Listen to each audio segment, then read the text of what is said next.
Chapter 13. All too soon, Stanley was back out on the lake, sticking his shovel into the dirt.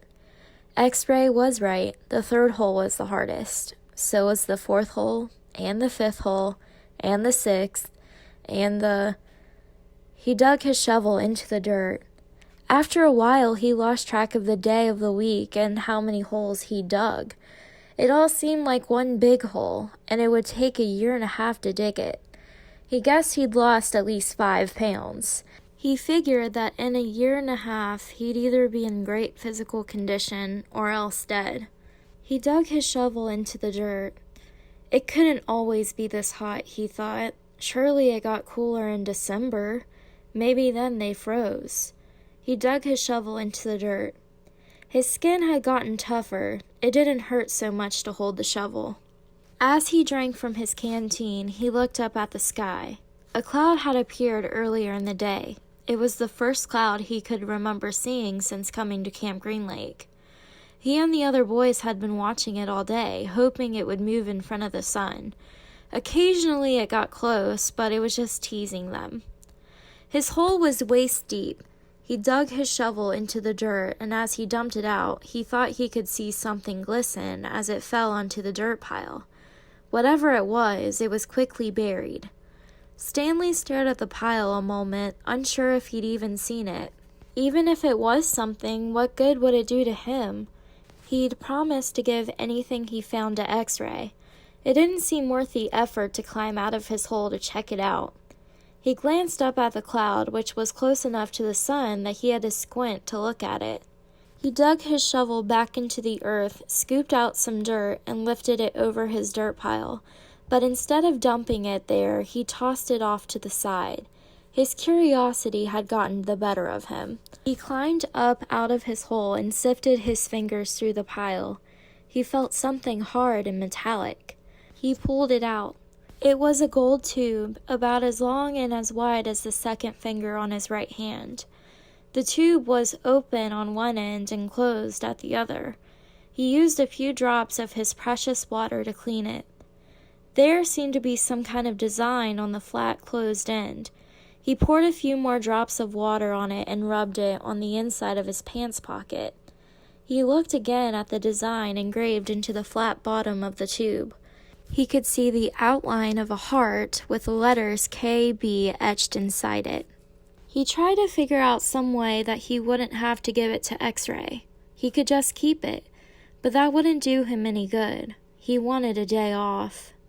He looked at the large piles of dirt where X-Ray was digging. X-Ray was probably almost finished for the day. Getting the rest of the day off would hardly do him much good. X-Ray would first have to show the tube to Mr. Sir or Mr. Pendanski, who would then have to show it to the warden. But then X-Ray might be done anyway. Stanley wondered about trying to secretly take the tube directly to the warden. He could explain the situation to the warden, and the warden might make up an excuse for giving him a day off, so X-Ray wouldn't suspect. He looked across the lake toward the cabin under the 2 oak trees. The place scared him. He'd been at Camp Green Lake almost 2 weeks, and he still hadn't seen the warden. That was just as well. If he could go his entire year and a half without seeing the warden, that would be fine with him. Besides, he didn't know if the warden would find the tube interesting. He looked at it again. It looked familiar. He thought he'd seen something like that somewhere before, but he couldn't quite place it. "What do you got there, caveman?" asked Zigzag. Stanley's large hand closed around the tube. "Nothing, just, It was useless. I think I might have found something." "Another fossil?" "No, I'm not sure what it is." "Let me see it," said Zigzag. Instead of showing it to Zigzag, Stanley brought it to X-Ray. Zigzag followed. X-Ray looked at the tube, then rubbed his dirty glasses on his dirty shirt and looked at the tube again. One by one, the other boys dropped their shovels and came to look. "It looks like an old shotgun shell," said Squid. "Yeah, that's probably what it is," said Stanley. He decided not to mention the engraved design. Maybe nobody would notice it. He doubted X-Ray could see it. "No, it's too long and thin to be a shotgun shell," said Magnet. It's probably just a piece of junk, said Stanley. Well, I'll show it to Mom, said X-Ray, see what he thinks. Who knows, maybe I'll get the day off. Your hole's almost finished, said Stanley. Yeah, so? Stanley raised and lowered his shoulder. So, why don't you wait until tomorrow to show it to Mom, he suggested. You can pretend you found it first thing in the morning. Then you can get the whole day off instead of just an hour or so this afternoon. X-Ray smiled. Good thinking, caveman. He dropped the tube into his large pocket on the right leg of his dirty orange pants. Stanley returned to his hole.